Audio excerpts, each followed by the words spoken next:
All right, welcome back. I'm joined now by OJ Spivey. OJ's been on the show before. It's been a while. I'm so happy he was able to come back. He is a Philly guy. Last time he was here, we talked about the Eagles and the Sixers and the Flyers.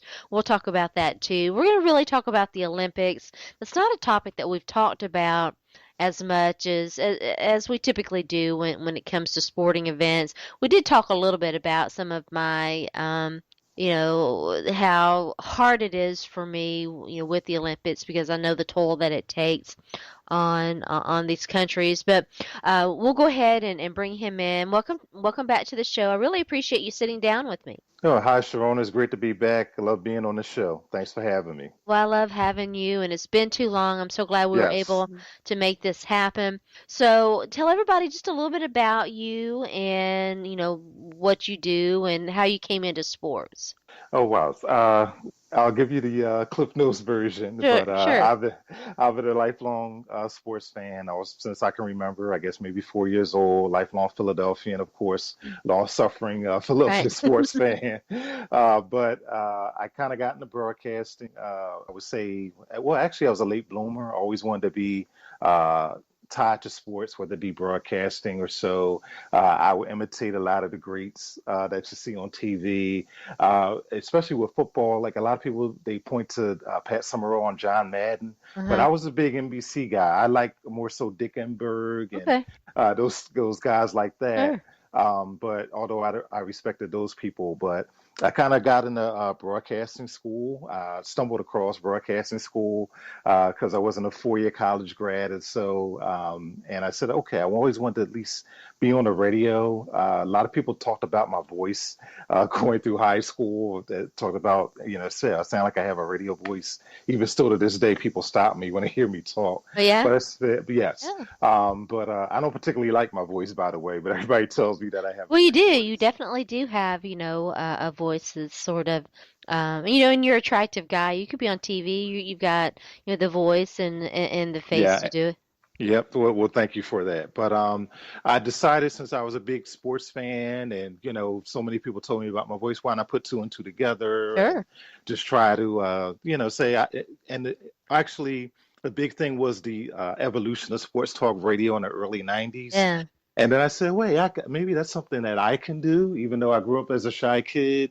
And then when I would hear some of the guys on the radio talking sports, and more so, I would hear them make picks, weekly Mm-hmm. football picks and predictions playing the spread. I said, well, I said I could be just as wrong as these guys. You could be a So star. I could exactly, be a star. exactly. Yeah. So and I and Yeah. I it seems like when you make it big, the ESPNs, Right. Fox Sports, it seems like you don't get paid unless you're wrong. It seems like you're paid to be wrong. Yeah. So and I say, okay, well, my goal was like, hey, I can be wrong with them. Why I don't can I be try to wrong get too, paid for it right? too? Yeah. Exactly. So Yeah, no be this doubt. is can't be any worse than theirs. Well, So you and know, I was able to catch a couple breaks. okay. I started online. A local friend of mine heard my show, my online show, and he was doing local radio here in Philadelphia. He said, "Hey, why don't you come on with me?" And then, one thing went to another, and I was actually did a radio show here in Philadelphia, terrestrial radio for 4 years, and I still do the podcasting. So here I am.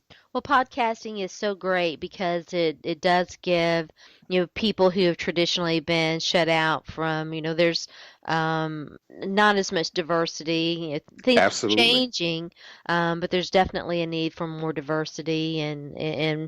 and more Or to voice. just do what you want. I Yeah, mean, radio is great, and I enjoyed it. To terrestrial radio, AM, FM. No matter what city you're in, what market you're in, but you are limited in some aspects. It sure. gives you maybe a little more visibility up front, but you are kind of handcuffed in what you can say and what you can actually talk about because it's all about ratings. Ratings is big in podcasting too, but you have a lot more control over that. You do. You have a little, you have more freedom. I completely agree with that. And of course, it's all about exposure. And that's the great thing about You know, traditional sports radio, you see, I don't know about your timeline, but, you know, in my timeline, I see, you know, so many people talk about how, you know, they've gone away from that and all they listen to now are podcasts and, you know, and what have you. So, you know, it's a great mechanism to use to express yourself. Now, you're a Philly guy.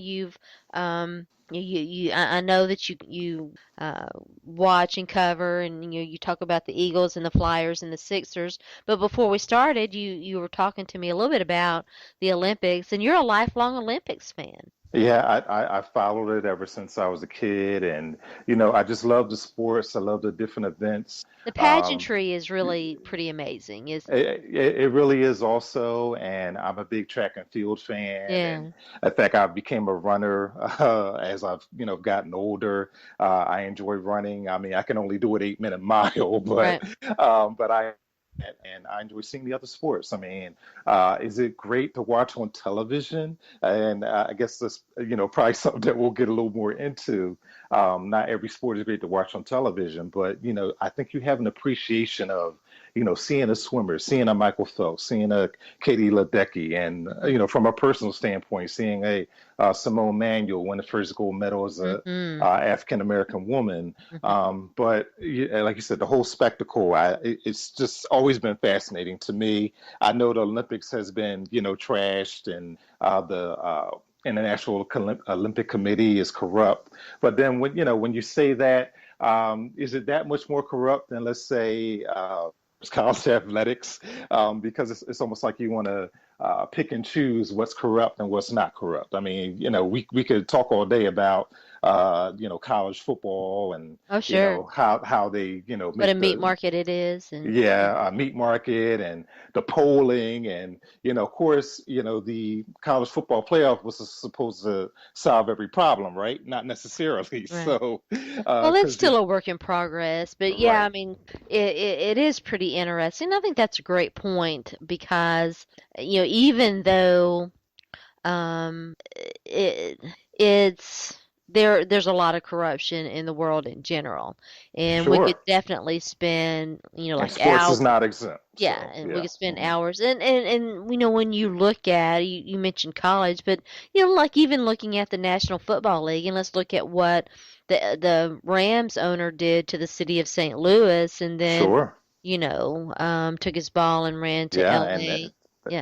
Yeah, and yeah, and all the corruption surrounding that. I mean, that's and then you see the NFL acting like it's the greatest thing since sliced bread, and here are all the St. Louis fans, and they're like, hey, wait a minute, it's a cold world. Yeah, it's very political, and it's not anything new, and it's almost like the NFL, the owners, they're able to hold not only the fans hostage, but the city and the states. I mean, Mhm. it's happened in other cities.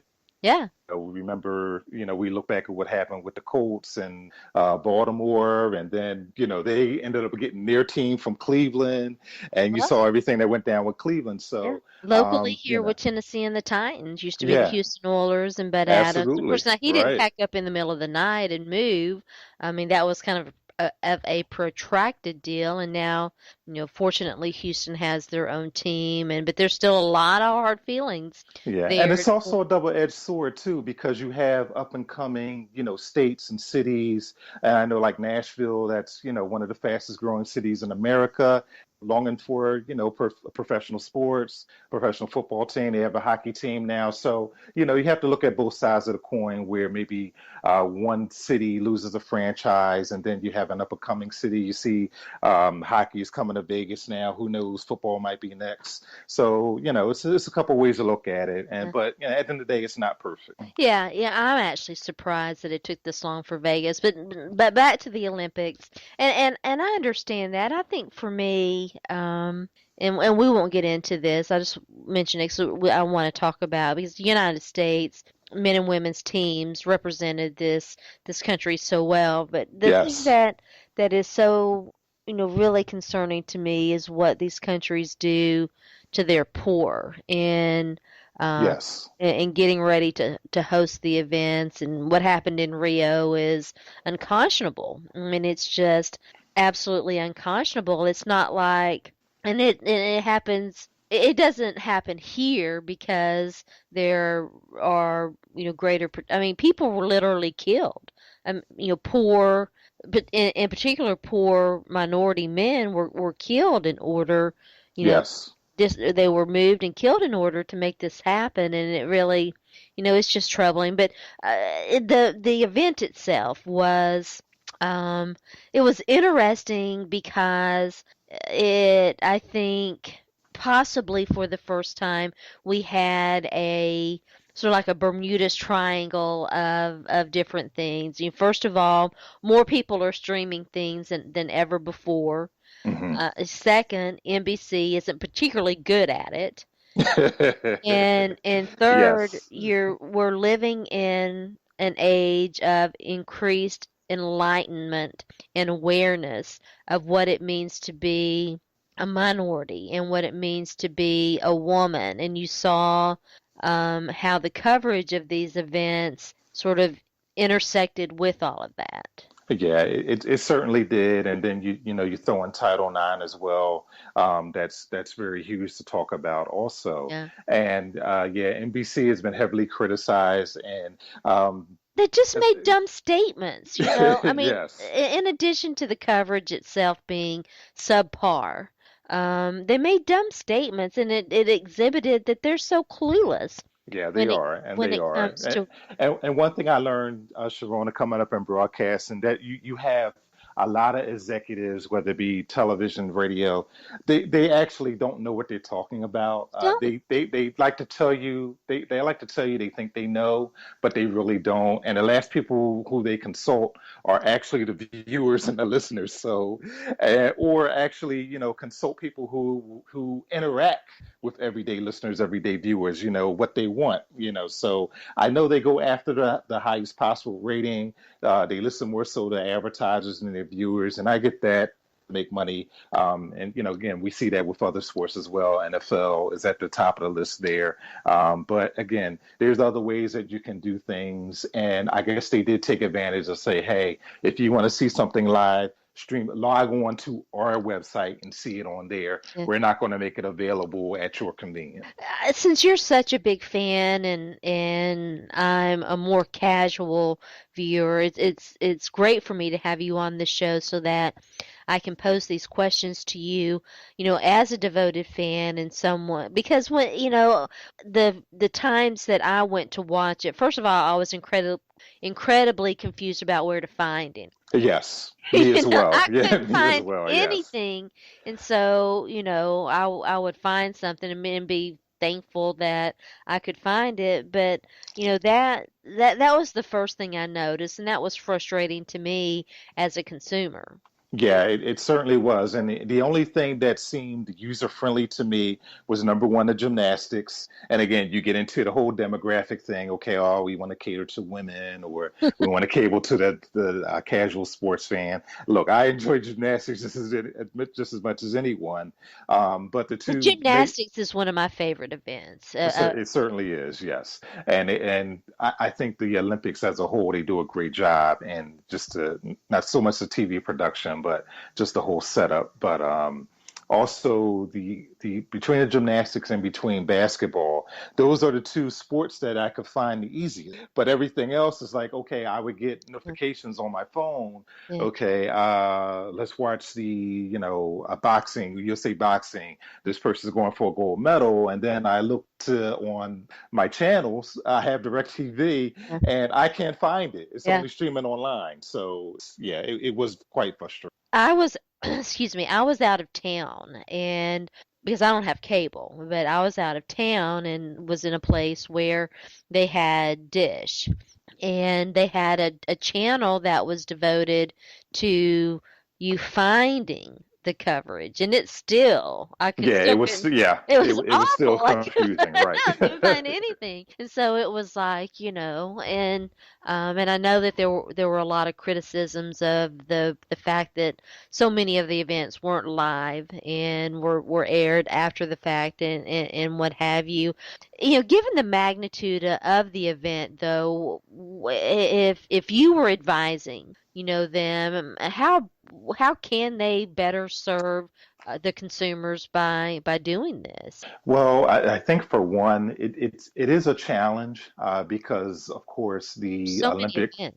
Yeah, so many events too, and then you have the time zones. I forget the exact time zone that Rio de Janeiro is in, but it's not in the continental United States. Most of the time, it's not in North America. Even if you had it in Los Angeles, which they're lobbying for the 2024 Olympics, by the Right. way. You have a 3 hour difference. Maybe you can control it there more so there as opposed to the East Coast. Everything is catered to the East Coast in the United States. Everything's catered to New York City. Everything's catered to Washington, D.C., Philadelphia. So they're going to center all the broadcasting behind that because that's what they feel the advertisers, where they can get the most advertising dollars. That's where they feel they can get the most highest rating. But they have to do a better job. And again, it goes back to consulting the consumer, Right. especially when you have all these live streaming channels. You have people can access it on their phone. Mm. They can access it on their computer. You have to do a better job in consulting the viewer and say, okay, what would you like to see? It never hurts to have a focus group. It doesn't. Well, and that's Oh, also kind of problematic too because NBC came out and acted like they knew what their consumer was and completely got it wrong in terms of, sure. you know, of everything. And we've talked about, I don't want to beat a dead horse. We've talked about that on this show. I want to ask you because I think it's so important to focus on Mhm. this, and it is truly amazing what some of the young women were able to do as a black male watching, young women like Simone Manuel, and did I pronounce her name correctly? Yes, manual. Yes. Manuel. Okay. What does that mean to the community to see that happen? Wow, that's an awesome question. If whoever saw the Simone Manuel win her individual gold medal live, I think the one thing NBC did great was actually their color analysts. Mm. Their color analysts are actually better than the play-by-play guys. Yeah, okay. Uh, Color analyst was a multi gold medalist himself, and he captured the moment. It's almost like he understood the moment before it was going to happen. Hmm. Simone Manuel wasn't a favorite to win that race. Oh. There were two Australian sisters who were the favorites to win that race. Not only did she pass them, she passed the one favorite, Kate Campbell. She passed her sister as well. And again, she tied with the Canadian Olesiak, I think her name is, for the gold medal. But he captured the moment. And this goes way back, and just like maybe some of the other sports that maybe sooner than swimming. You can look back at tennis with the Williams Mm. sisters. You can look back at golf with Tiger Woods. This was the same concept with swimming with Simone Manuel because you have the stereotypes that come. Hmm. Black people, women in particular, don't want to get their hair wet. Yeah. It goes along the So lines of many the yeah. stereotypes. Yeah. Yeah, the different stereotypes and everything. Black folks don't swim Yeah. for whatever reason, but a lot of that is access. Yeah. It's access. It Well, yeah, I mean, was no different where than are the golf, where are the tennis. where are the So swimming pools located? They're not located in traditionally black neighborhoods, are they? exactly. You And do getting have there public and pools. You do have recreational pools, which are run by the city and sometimes the state. But again, depending on the economy, they're not always accessible. I remember one year in Philadelphia, they couldn't open the public pools because of money. yeah. And most inner city folks, whether it be black, white, or nationality, not everyone can pay to go to a swim club. Not everybody can pay to go to a tennis club. So, you have a whole lot of factors as to why things were, but it's also too. I don't want to lose the I don't want to lose the concept of what Simone Manuel did. It was an inspiration also because, that will inspire, others to swim, you know. Yeah. The whole concept of being able to look and see someone who looks like you and know that you're able to do that is so undervalued and underrated, don't you think? It certainly is. And, as you mentioned, being a minority, being a woman, I thought it was also a great story too, with the Olympics. The woman that won the triathlon, Gwen Jorgensen, Hmm. she was pretty content being a CPA, an accountant. She was an athlete, but, she had a good job as an accountant, but Hmm. she was motivated to win a triathlon. And a lot of people said that she couldn't do it. I mean, it is a women's event, to swim for a mile, bike a couple miles, and then, run a mini marathon. That's hard for any person to do, male or female. But, you see the inspiration there. That's what I like about the Olympics. It inspires regular people, everyday people to, do what's seemingly impossible. Yeah, and didn't Dorothy Dandridge didn't wasn't there you know several years ago, wasn't there an incident where she Yes. was being photographed and she stuck her foot or toe or Yeah. into Yeah, a Dorothy pool? Dandridge, Lena Horne. It happened in Nat King Cole. I mean, and I saw a documentary on Nat King Cole where, he was living in Los Angeles of all places. His family couldn't go to the pool in his complex. So yeah, it goes on and on. Yeah, and I think it's important for us collectively as a country and as Americans, particularly when you look at the political climate that we're living in and what's going on with Donald Trump and the people who support him, to understand that these things are real. That Sure. racism was real and that it had such a great impact on so many things. And it really was. I'm getting choked up. Let me fan myself real quick. And it Sure. was so great to see. And we could go Absolutely. on and on and on. Simone Bridges, so many young women doing so well. And unfortunately, there was a byproduct of it with some of the criticisms. But we're living in a time where women are speaking up and speaking out more and more, and Sure. we're starting to see that those kinds of criticisms aren't going to be tolerated anymore. No, they're not. And, look, whether it's about hair, the way you conduct yourself, you do, at this age of social media, you are going to have people that's going to, back folks up. And, not only athletes, but, you'll see celebrities who will have, each other's backs. So that was proud to see. And again, you mentioned the political aspect of it. When you see everything that happened with the Olympics, the swimmers getting half the medals, half the gold medals, track and field getting almost the other half, and then you had a few other sports here and there. When you talk about America, the one thing I like about the Olympics, beyond all the politics, is that's when it's diverse, when it's people from all walks of life participating, representing your country, and not just you, I say any country. That's the best reflection of America. It really is. Yes, I completely agree. And, it was, despite some of the, Ryan Lochte and some of the other things, it was great moments for the United States. There's so much to talk about, and I don't want to keep you too long. I definitely want to No, get, that's fine. yeah, Yes. we're gonna have to move on and talk about the Eagles.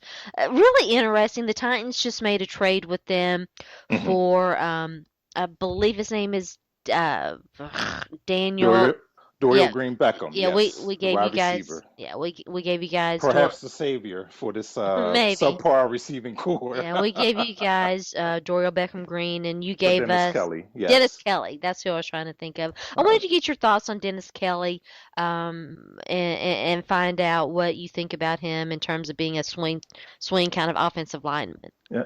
Well, Dennis Kelly is pretty much what you call he's a career backup basically. Can he can play a little bit tackle, he can play a little bit guard, but I wouldn't rely on him more so to do anything but to back up. If he can go in for, let's say, someone has an injury, one of the linemen maybe, strained his Well, strained his calf muscle, or there's nothing wrong you with know, depth. yeah, yeah, exactly. Or, pull a groin or something like that. He's someone that you can plug in for maybe again, a half or two, or maybe a game or so. But if you're relying on Dennis Kelly to come in as a permanent replacement, or to someone to replace an injured lineman for the rest of the season, he's not that type of guy. Again, he's hard worker. He can conduct himself well as an average lineman, but to ask any more of that, that would be pushing it. Yeah, it does seem like he's. I've been working on a roster Big now. guy though. Yeah, yeah. I've been working on a roster analysis, and I'm trying to decide if I'm going to put him on there or not. I think one more game, I'll have a better sense of that. Definitely some opportunity with the Eagles for Dorial Beckham Green, but he is a guy. Dorial Green Beckham. I'm sorry. I keep We call him DGB. DGB. I know. I keep getting it backwards, which is fine. I don't care. Yeah. I wasn't a fan of the draft pick, and frankly, Yeah, I'm came out of college a lot of issues. a Yeah, lot but of he does issues. he does have some talent. His talent. Yeah. Yeah, so do you and there were already rumblings, the Titans are starting to have some decent depth at some positions and wide Mhm. receiver, with the acquisition with picking up Andre Johnson, who seems to be doing pretty well when you consider his last year in Indy. There DGB's roster spot might have been, in jeopardy. And plus, they wanted to send a message to Justin Hunter too. What do you expect? It sounds like he's going to make the roster. What do you think expectations are for him? Yeah, I believe he'll certainly make the roster because, for one, the Eagles are so desperate for wide receiver help. They don't have receivers who really have breakaway speed, but the ones who do have a little bit of speed, let's say your Josh Huff, who was a Mm, Chip Kelly guy out of Oregon, he has the speed, but he doesn't have the hands. He doesn't have the route running, or the work ethic. You can't depend on him. Eagles' number one pick, Nelson Aguilar, highly touted coming out of USC, had a pretty good college career, but he's still having trouble making that adjustment. I don't know if it's just He's got it some was off the just field stuff too, doesn't he? well, he did have a off the field incident at a gentleman's club here in Philadelphia, but those allegations were thrown out, so Yeah. he was totally cleared on that. Well, but But but but they're saying though that the prosecutor is kind of in bed with the Eagles organization, and there might have been with that and with the Shady incident, there might have been some greasing of the wheels, so to speak. that could be with any city, but really, when you talk about athletes, when athletes are big stories, so if you see an athlete who really gets in trouble and there's evidence there, they're going to nail the guy. And of course, you had Big Bad Roger Goodell. If he saw anything to where you violate the personal conduct policy, he's pretty much going to be in the Well, ear of the team and all. So, he but only again, he he only does gave pick and choose too, he but only gave Josh Brown one game, and so we could talk about that. What are the quarterback situation is interesting. Hey, Mark Sanchez, is he going to come back? What do you think is going to happen there? well, Sanchez is now in Denver now. Yeah, but they're saying he might get released. Yeah, yeah. I don't think he'll come back I don't think he'll come back to the Eagles. They're pretty set because, for one, they paid Bradford a lot of money to come back, not knowing that they were going to be able to get Carson Wentz, and they also paid Chase Daniel a lot of money. Chase Daniel, as a backup, is making $7 million a year, so he's basically there to show everyone Doug Peterson's system, how he likes to run offense. So Daniel's not going anywhere. Of course, Bradford's going to be here at least one more year with the 2-year option. And then again, they went all out for Wentz. But see, that's the problem that a lot of Eagles fans have here in this city, because want to have their cake and eat it too with the quarterbacks. Hmm. For one, they still want to try and win with Sam Bradford, but then again, you move up not only one slot, but you move up two slots to go all out and get Carson Wentz, and you gave up a lot to get him. You But certainly yet did. he's not going to play this year. Yeah. What high a draft pick when you look back at recent NFL history, what high draft pick at quarterback sat out an entire year? You don't find many, if any. So Eagles fans kind of know to where they don't have a whole lot of faith in Sam Bradford. They want him to compete. Of course, but they don't have a whole lot of faith because, of course, you have you have Carson Wentz rather sitting in the wings. The fans here, they want to see Carson Wentz. I was at the last Eagles open training camp. They had two open training camps open for fans at Lincoln Financial Field, their home field, of course, home stadium. Hmm. And Carson Wentz, he had since been injured, but he was on the field, and the fans, they followed his every move. Hmm. He was in street clothes, he was in sweats, even coming off the field. Everybody was still saying, "We want Wentz, we want Wentz." Hollering at him to come over and sign autographs. No one Interesting. cares about Sam Bradford here. Yeah. They really don't. I can believe that. It's all about the promise in the future. Doug Peterson, first year. What are the expectations for the Eagles? Well, it's really a wait and see. When you talk to most people, he's basically Andy Reid Jr., Yeah. and that's true to an extent. That can have its good and bad Yeah. things. Right. Andy Reid, worst come to worst, he's going to bring stability to a franchise. He's brought that Kansas City playoffs, not so much, Yeah. but Andy was very successful here. Let me Doug ask you this. I don't mean to interrupt you. Andy Reid, is he underrated or overrated in Philly? Now, if you ask people now, he's underrated because of what they went through with Eagles fans went through with Chip Kelly. Yeah. But you do have a small minority who think Chip Kelly should have still been here, should have still been given one more year to try to, fix everything or put everything into place. Because of course, his third year here in Philadelphia, he was given the keys to the Ferrari, and it Yeah. didn't work out so well, It and was a he big wasn't given whoop. time to fit. Yeah, exactly. But looking back on it, Andy Reid had five division titles, four in a row, actually. So when you look back at what Andy Reid did, successful five NFC championship games, or he only got over the hump to get to the Super Bowl once, Mhm. he and McNabb collectively. And I think also, too, Jeffrey Lurie, the owner of the Eagles, and his brass, they look at Andy Reid as being an underrated too. Was it time for him to go at the time? Yes, because Yeah. 14 years is a long time for a coach without winning a Super Bowl. But that's one of the main things they wanted to do. They felt like Chip Kelly so much damaged the franchise that they wanted to get back to stability. I thought it was a little too much of a safe pick for my liking. Mhm. But the Eagles ownership and management, they want to find that stability, and they felt like Doug Peterson was the best guy for it. Andy Reid also did a lot of lobbying to get Doug Peterson this job. It seems like they just Andy Reid was his agent. Well, actually, they It's do share the funny. same agent, Do they? but Okay. yeah, yeah, they do. But he lobbied heavily for Doug Peterson to get this job. It's what they're familiar with, and they're taking a shot to try to get back at some stability. I like Doug Peterson. The situation with the offense in Kansas City. We could spend hours talking about it too. We're not going to get a chance really to talk about the Flyers or the Sixers because Sure. I do want to ask you. As a guy who saw DeMarco Murray in Philly last year, what can Titans fans expect from him? Well, Titans fans can expect. I think Demarco Murray still has a lot in the tank. I think it was more so the scheme. Everybody blames Demarco Murray's shortcomings in Philadelphia to the many carries that he's had. He did have a bad rap of being a bad teammate here.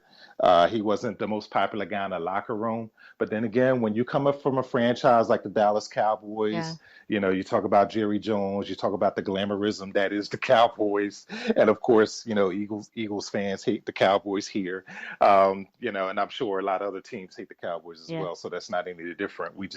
That's just to the 10th power up here. But as far as the Marco Murray is concerned, I do think he does have a lot left in the tank. A lot of it was scheme. A team. A lot of it was the atmosphere here with Chip Kelly, although he brought him here. You saw a little bit of that of preseason. Of course, you take preseason with a grain of salt, but I think he could have a very successful career in Tennessee. He's going to get the ball a lot, and I think by him getting the ball a lot, that's going to help Marcus Mariota a lot more. I think both of them can help each other as players, and who knows? I think they're going to have a pretty good offense just because of those two guys, and in particular, DeMarco Murray's presence. Do you think that, there were allegations against Demarco Murray, and he was infamously called spray tan, and Hmm. the allegedly he murked a teammate's wife, and you had an affair with her. Do you think that that had an effect on his relationship with other guys in the locker room? It probably did. And there were also allegations that he didn't try hard on the field. You can probably look back at some of the Eagles film last year. There were a couple plays to where he might have broken outside or went to the sidelines out of bounds instead of taking on that extra tackler. But again, a lot of that was the atmosphere. It was Chip Kelly's atmosphere. Hey, perennial All-Pro veteran tackle Jason Peters, he quit on Chip Kelly. So it Yeah. wasn't just DeMarco Murray. I think he was probably made one of the scapegoats here in Philadelphia because Chip Kelly was the one who brought him in. So and you saw with the offseason, Howie Roseman, the general manager, he did a lot to unwind uh, the damage that Chip Kelly did here by unloading a lot of players, Yeah. Murray, Maxwell, those type of players. Yeah, but it says a lot when a guy's not willing to put his body on the line for a team. It does, it does. And again, the film never lies, the camera never lies. So that was sort of egregious when you see it on film. It's like, hey, he could have got, maybe 5, 10 more extra yards. So that never looks good on film, and you're certainly going to hear about it. Interesting. Well, I certainly hope that, he has a better for the Titans' sake. I hope that he has a better season. OJ, it was such a pleasure to have you back on. I hope that you'll come back and we can talk about the Sixers and the Flyers, and maybe even talk a little bit about the men's Olympic basketball team, because there were some things I wanted to ask you about that. We just didn't. We just ran out of time. Sure, Yeah. sure. So tell everybody where they can find you and find your work and stuff. Okay, well, you can follow me on Twitter at OJ Philly. Very simple. All of my access to my show. I do a podcast now called The Pod. You could just go and look up The Pod Show. It's on Blog Talk Radio. I also have a blog, a Tumblr blog. I put a little bit of my thoughts on there, opinions. But you can always find me on Twitter at OJ Philly, and you can access everything with OJ Spivey there. All right. Thanks again. All right, thanks, Sharona. My pleasure. Anytime.